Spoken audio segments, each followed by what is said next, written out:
महाराष्ट्र की महायुति सरकार में तनाव कम होने का नाम नहीं ले रहा। बीजेपी और शिंदे गुट के बीच तल्खी लगातार बढ़ती दिख रही है।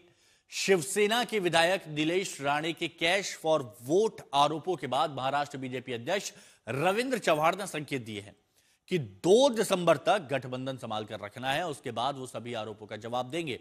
और इसी बीच समझौते के बावजूद शिंदे गुट के 3 नेता बीजेपी में शामिल हो गए। इससे नाराजगी और बढ़ गई और यह बताया जा रहा है कि नेताओं को बीजेपी में प्रदेश अध्यक्ष की पहल पर लाया गया।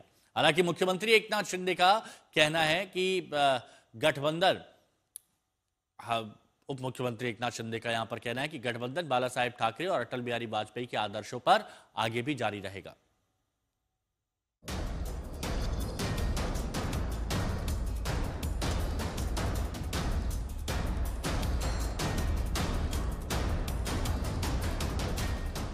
महाराष्ट्र में स्थानीय निकाय चुनाव से पहले महायुति में दरार बढ़ती जा रही है। एक तरफ बीजेपी शिंदे की शिवसेना के नेताओं को अपनी पार्टी में शामिल करा रही है, दूसरी तरफ शिवसेना विधायक नीलेश राणे सीधे महाराष्ट्र बीजेपी अध्यक्ष रविंद्र चव्हाण पर चुनाव में पैसे बांटने का आरोप लगा रहे हैं।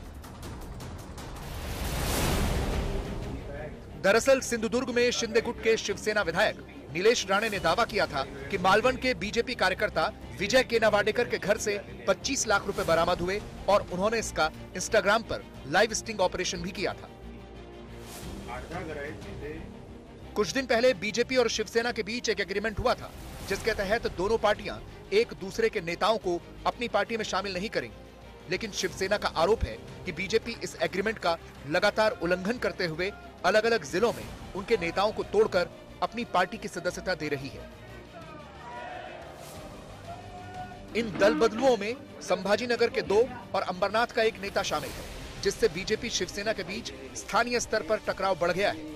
अंबरनाथ में दल बदलुओं में सबसे प्रमुख नेता रूप सिंह धल हैं, जो पुराने शिव सैनिक और ज्वेलर्स एसोसिएशन के पूर्व अध्यक्ष हैं। वहीं संभाजी नगर से बीजेपी ने शिवसेना के पूर्व उम्मीदवार आनंदा ढोके और जिले में शिवसेना की महिला विंग की प्रमुख शिल्पा रानी वाडकर को अपने साथ शामिल किया है। खास बात है कि तीनों नेताओं ने महाराष्ट्र बीजेपी अध्यक्ष रविंद्र चव्हाण की मौजूदगी में बीजेपी का दामन थामा।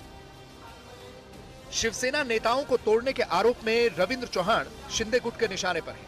तो रविंद्र चव्हाण ने भी दो टूक कह दिया कि महायुति गठबंधन को बचाने की उनकी जिम्मेदारी सिर्फ 2 दिसंबर तक है, क्योंकि 2 दिसंबर को ही लोकल बॉडी इलेक्शन में वोटिंग होनी है। सवाल है कि क्या महायुति में 2 दिसंबर के बाद सियासी भूचाल आने वाला है। इस बीच शिवसेना यूबीटी चीफ उद्धव ठाकरे ने बीजेपी और शिवसेना पर तंज कसते हुए कहा कि इस्तेमाल करके फेंक देना बीजेपी की पुरानी आदत है। इधर मुंबई कांग्रेस अध्यक्ष वर्षा गायकवाड़ ने कहा कि महायुति 2 दिसंबर को टूटने जा रही है। कांग्रेस भी आरोप लगा रही है कि स्थानीय निकाय चुनाव जीतने के लिए बीजेपी पानी की तरह पैसा बहा रही है। वहीं जालना के परतूर में विजय संकल्प सभा में मुख्यमंत्री फडणवीस ने लाडली बहनों से एक बार फिर जीत की गुहार लगाई। सवाल है कि महायुति सरकार में तकरार खुलकर सामने आ चुकी है। ऐसे में 2 दिसंबर को होने वाले नगर परिषद चुनाव में बीजेपी और शिवसेना एक दूसरे के खिलाफ चुनाव लड़ेंगे या एक दूसरे के साथ। गठबंधन का धर्म न निभाने के कारण अब महायुति में महाभारत शुरू हो गई है। एकनाथ शिंदे की शिवसेना के कई सारे पदाधिकारियों को बीजेपी के महाराष्ट्र प्रदेश मुखिया रविंद्र चव्हाण ने फोड़ा और बीजेपी में शामिल कर लिया। ये उसके बाद जब शिंदे ने जाहिर तौर पर अपनी नाराजगी भी जताई और दिल्ली में जाकर शीर्ष नेतृत्व से शिकायत भी की। अब 2 दिसंबर का अल्टीमेटम बीजेपी के प्रदेश के मुखिया रविंद्र चव्हाण ने एकनाथ शिंदे को दिया है, क्योंकि 2 दिसंबर को स्थानीय निकाय चुनाव की वोटिंग होने वाली है। उसके बाद इस गठबंधन का क्या भवितव्य होगा, ये देखना बहुत ही दिलचस्प है।